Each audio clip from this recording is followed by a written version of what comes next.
পরে মরে যাবে না। আল্লাহ রসুলের সামনে এমন একজন দাঁড়াইছে, আল্লাহ রসুল ভয় পেয়ে গেছে। বলতেছে ইকরা, পড়েন। ইকরা মানে কি? পড়ুন। ইকরা মানে কি? আল্লাহ রসুল বলেন আনা আমি করিন, আমি পড়তে জানি না। আমি কি করতে জানি না?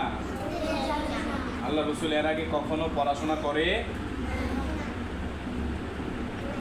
আবার কইছে ইকরা, আবার রসুল বলতেছে আনাবি করিন, আমি পড়তে জানি না। এরপরে জিব্রাইল নবীরে ধইরা জিব্রাইলের বুকের সাথে দিছে চাপ। চাপের সাথে আল্লাহ তাআলা জিব্রাইল থেকে রসুলের ভিতরে এলেন ঢুকাই দিছে। কি ঢুকাই দিছে? এম রসুল বলতেছে ইকরা বিসমি রাব্বিকাল্লাযী খালাক, কোরআন আয়াত পড়তেছে।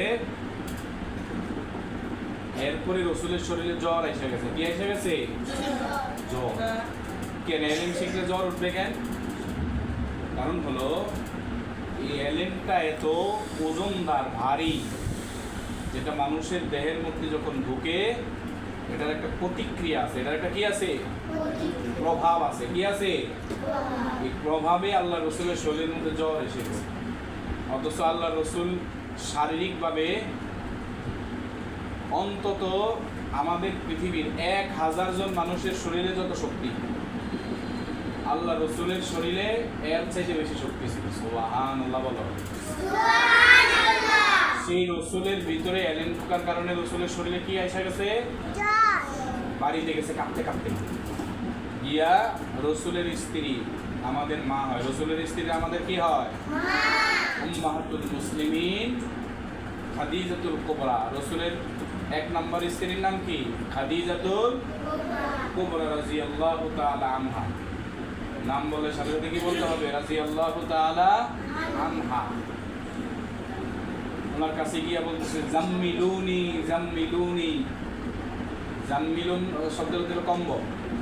জাম্মিলুন শব্দের অর্থ কি? যাই হোক, আমার কম্বল দিয়া জাতা দিয়া ধরো, কাপড় দিয়ে জ্বর উঠলে আমরা দিই না, কাঁথা কম্বল দিই না? আল্লাহ রসুল বলতেছে জাম্মিলুনি জাম্মিলুনি, আমার কি দাও? কম্বল দাও, কম্বল দাও।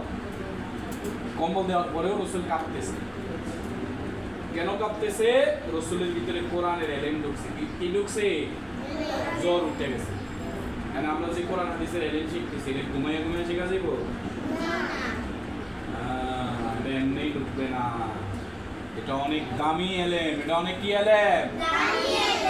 স্কুলের শিক্ষা হাট্টিমাটিম টিম তারা মাঠে পারে দিন তাদের। পুরাটাই মিথ্যা কথা। পুরাটাই কি? এমন কোন প্রাণীর অস্তিত্ব পৃথিবীতে ওই এলেম শিখতে হইলে সমস্যা নেই, এটা যে কেউ শিখতে পারবে, গরু ছাগলও শিখতে পারবে। কিন্তু এই কোরআন হাদিসের এলেম শিখতে হইলে তোমাকে মানুষ হওয়া লাগবে। কি হওয়া লাগবে? আর এটার জন্য তোমাকে কষ্ট করতে হবে। এটা এমনি ঘুমাইয়া ঘুমাইয়া শেখা যাবে না। এটা পরিপূর্ণ প্রস্তুতি গ্রহণ করে শিখতে হবে। প্রস্তুতি গ্রহণ করে। এই জন্য 1 নাম্বার শর্ত হলো শারীরিক সক্ষমতা থাকা, শারীরিকভাবে মজবুত হওয়া। শারীরিকভাবে কি হওয়া? শারীরিকভাবে মজবুত হলে কি কি খাওয়া লাগবে? চিপস, চকলেট, এগুলা চানাচুর, বিস্কিট, এগুলা খাইলে এলেম কমে। এগুলা খাইলে কি কমে? দোকানের মানে বাহিরে তৈয়ার করা খাবার এলেমের জন্য ক্ষতিকর। এলেমের জন্য কি ক্ষতিকর?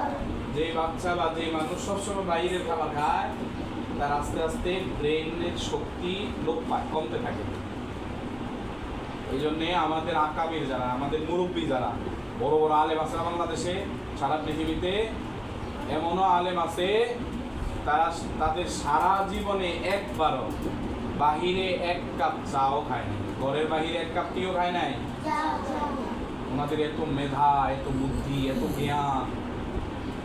এই জ্ঞানের পিছনে অন্যতম একটি কারণ হলো বাহিরের খাবার পরিহার করা। বাহিরের খাবার, ঘরের খাবার। এটা যদি নর্মাল খাবার হয়, ঘরের খাবার খাওয়া, তাহলে তোমার মেধা শক্তি কমবে না। তাহলে বাহিরের খাবার পরিহার করতে হবে, পুষ্টিকর খাবার গ্রহণ করতে হবে। দামি খাবার না, পুষ্টিকর খাবার। যেমন আমরা যে পরিমাণ খরচ করি বাহিরে চিপস চকলেট চানাচুর বিস্কিট ইত্যাদিতে, এই পরিমাণ খরচ যদি আমরা পুষ্টিকর খাবারে খরচ করি, যেমন আল্লাহ রসুল কখনোই এই ক্ষতিকর খাবার অপুষ্টিকর খাবার খেতেন না। আল্লাহ রসুল সবচেয়ে বেশি যে খাবার খেতেন এটা হলো খেজুর। সবচেয়ে বেশি যে খাবার খেতেন এটার নাম কি? তুমি যদি হিসাব করো তুমি সারাদিন কত টাকা বাহিরে খাও, এক ভালো করে খেয়াল করবা, তুমি সারাদিন বাহিরে কি পরিমাণ খাও, ওই টাকাগুলো যদি ওইভাবে খরচ না করে তুমি খেজুর কিনা খাইতা, দৈনিক তুমি যখন কি বলে চকলেট খাও চিপস খাও, ওই সময় যদি একটা বা দুইটা খেজুর খাইতা, তাহলে তোমার শরীরে পুষ্টিও হইতো, তোমার ব্রেনও বাড়ত। তোমার শরীরে পুষ্টিও হইতো, ব্রেনও বাড়ত। তাহলে আজকের থেকে আস্তে আস্তে এই যে চিপস চানাচুর বাহিরের এই খাবার আস্তে আস্তে কি করবা, এগুলা শারীরিক